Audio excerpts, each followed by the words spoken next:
नमस्कार, मैं दौलत शर्मा और आप देखना शुरू कर चुके हैं SPN9 न्यूज़। लगातार क्या देखा जा रहा है कि यहाँ पर महाराष्ट्र की राजनीति अलग अलग आयाम लेती है। हर साल 6 महीने में ऐसा लगता है कि अब नया भूचाल महाराष्ट्र की राजनीति में आएगा और वैसा आ भी जाता है और किसी को संदेह भी नहीं होता कि आखिर ये कैसे हो गया। सबसे पहले शिवसेना के 2 फाड़ हो जाते हैं, सरकार यहाँ पे पलट जाती है। उद्धव ठाकरे जो रसाकसी करके महाविकास आघाड़ी बना के एनसीपी का समर्थन लेके, कांग्रेस का समर्थन लेके जैसे तैसे मुख्यमंत्री बनते हैं, सरकार उनकी चलती है। लेकिन क्या होता है, एकनाथ शिंदे जो उनके बहुत ही करीबी हैं, जो करीबी जो हैं माने जाते थे सभी नेताओं के, संजय राउत के, यहाँ तक कि बाला साहेब ठाकरे जी के भी वो जो है बड़े करीबी माने जाते थे। लेकिन क्या हुआ, यहाँ एकनाथ शिंदे धोखा दे देते हैं, शिवसेना के 2 फाड़ हो जाते हैं और वो मुख्यमंत्री पद की शपथ लेते हैं। मात्र 40 विधायकों के साथ वो जाते हैं और 105 वाली विधायक भाजपा में वो खुद मुख्यमंत्री बन जाते हैं और देवेंद्र फडणवीस उप मुख्यमंत्री वहां पर बन जाते हैं। कुछ महीने सरकार बड़ी अच्छी चलती है, लेकिन देखा क्या जाता है कि यहाँ पर फिर दोबारा शिंदे और देवेंद्र फडणवीस के बीच खटास आ जाती है, क्योंकि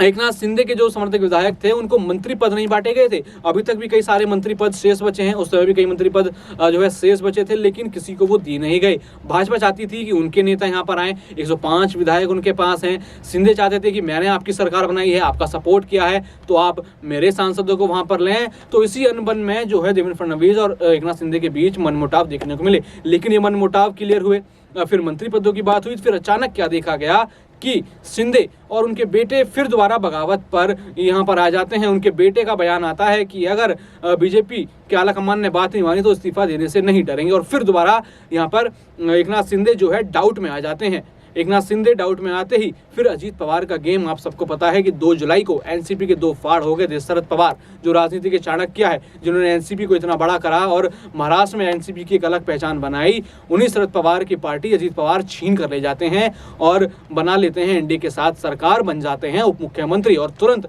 अपने विधायकों को भी मंत्री की शपथ दिला देते हैं। जहाँ शिंदे इतने सालों से इंतजार कर रहे हैं, उनके विधायकों को मंत्री पद नहीं मिलता। यहाँ 2 दिन पुराने, आप कुछ कह लीजिए कुछ मिनटों पुराने, अजीत पवार आए और उनको और उनके विधायकों को मंत्री पद दे दिए जाते हैं। वित्त मंत्रालय यहाँ पर जो है अजीत पवार को दे दिया जाता है। लेकिन यहाँ कानूनी लड़ाई अब जो है शरद पवार लड़ रहे हैं।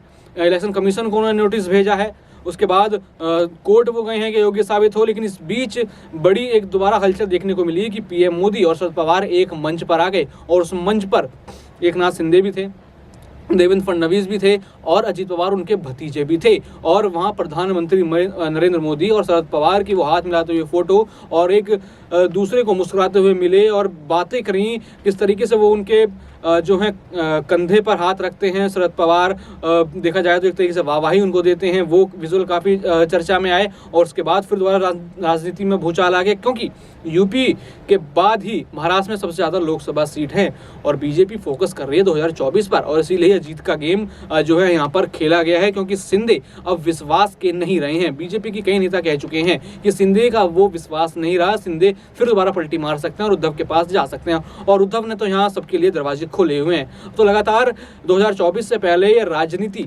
का जो भूचाल महाराष्ट्र में आया है वो देखने को मिल रहा है। और क्या पता 1 महीने बाद क्या हो जाए या फिर अगले दिन ही महाराष्ट्र में क्या हो जाए, इसकी खबर किसी को स्पष्ट रूप से नहीं मिलती और तुरंत महाराष्ट्र में जो है राजनीतिक भूचाल आ जाता है। और अब ये भूचाल, जो राजनीतिक भूचाल आया है, ये भूचाल जो है शरद पवार और नरेंद्र मोदी की मुलाकात लेकर आया है। और भी ऐसी खबरें जानने के लिए देखते रहिए SPN9 न्यूज़। धन्यवाद।